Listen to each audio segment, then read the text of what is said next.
Hello everyone, my name's Marc Lidderth. I am the project executive for the Walleys Quarry team here at the Environment Agency. Now, during our August Q&A session, we highlighted that we would do a separate video to talk about the breaches and the CCS scores, and this is that video today. Now, just to give a background to breaches, permits include a number of conditions. When we talk about permit breaches, we mean breaches of those conditions.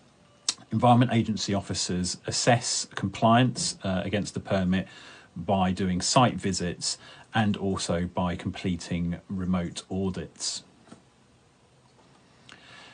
You can find the guidance officers use when they score permit breaches on the gov.uk pages, and you can see on this screen here how to search for that document.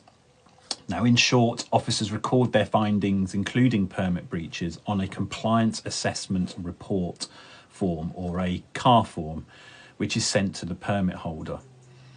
All permit breaches are scored using one of four categories of non-compliance. The categories represent the severity of the reasonably foreseeable impact, or in the case of the amenity conditions, the actual impact of the breach. Each risk category is scored, and as you can see on this slide here, it goes for each of those. Now, risk category 1, non-compliances, score 60 points. They are associated with a major impact on human health, quality of life, or the environment. Category 2, non-compliances, score 31 points, and they are associated with a significant impact on human health, quality of life, or the environment. Risk category 3, non-compliances, score 4 points. They are associated with a minor impact on human health, quality of life, or the environment. And then there's risk category 4, non-compliances, which scores 0.1 points. And they are associated with no impact on human health, quality of life, or the environment. The total compliance categorisation scheme, or as I've referred to previously, the CCS points, for each calendar year are used to calculate the subsistence fee for an operator's pay. Now, this ranges from band A, and that's basically 0 CCS points for the best performers, to band F, and that's more than 150 CCS points for the poorest. We treat cars as information available for inspection as part of the public register, and that's in accordance with our statutory obligations. You do not need to make a Freedom of Information request to obtain copies of cars. Now, this table here shows the breaches in 2021 at Walleys Quarry landfill. So during 2021, there were 33 breaches identified at Walleys Quarry landfill. 2 risk category 2s, 26 risk category 3s, and 5 risk category 4s. So as a result, in 2021, Walleys Quarry Limited accumulated a total CCS score of 166.5 points. Now, a site with CCS score over 150 is in compliance band F.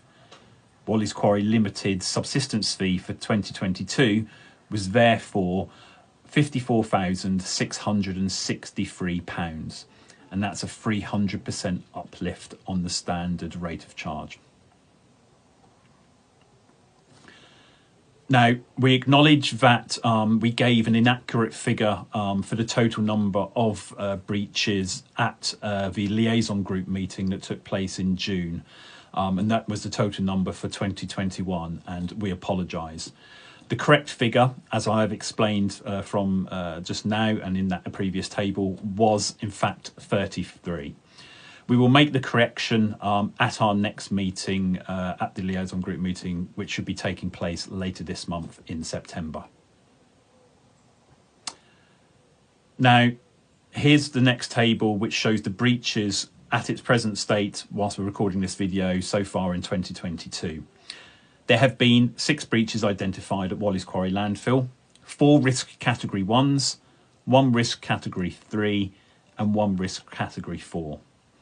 This means that for 2022 to date, Walleys Quarry Limited has accumulated 244.1 CCS points. As previously highlighted, a site with CCS score over 150 is in compliance band F. So with regards to non-compliances, when there is a non-compliance, basically that's where officers identify breaches to the permit conditions. We require the operator, and in this case Walleys Quarry Landfill, to take all the necessary actions to remedy the breach and to return to compliance. All actions that they need to carry out are set out within the car forms, and there will be associated timeframes for those actions to be completed. If these are not completed on time, consideration may be given to serving an enforcement notice. We published our plan to reduce emissions of hydrogen sulfide on the Citizen Space Page webpage, and that first plan was published in October last year. This was updated in February 2022, and we expect to publish a further update later this month in September 2022. For those of you that are not familiar with this plan, as I said, it's on the Citizen Space webpage. If you go to there and you scroll down, you will find a link that will take you to that plan. Now, this plan sets out our strategy of contain, capture, destroy, including the measures we have required Walleys Quarry Limited to take, progress made, and future measures. As well as the CCS scores and numbers of breaches, there's been some questions made around the suspension of the permit. Now, there is no provision in the environmental permitting regulations to suspend a permit when an operator reaches a certain number of CCS points. We decide what the appropriate enforcement response to each breach is based, and it's all based on the risk of pollution, and also the operator's response to the advice and guidance that we provide through the car forms that are issued to them. Now, at the time of recording this video, which today's date is the 2nd of September, the current position of the CCS scores and the breaches for 2022 in particular are the ones that you saw in the 2022 table. This may change further on as we go through the rest of 2022. I hope that you have found this video of use. I hope it has answered the questions that you have posed to us around the numbers of breaches that the site operator of Walleys Quarry Limited have occurred during 2021 and to present date of 2022, and their associated CCS points score. Thank you for watching.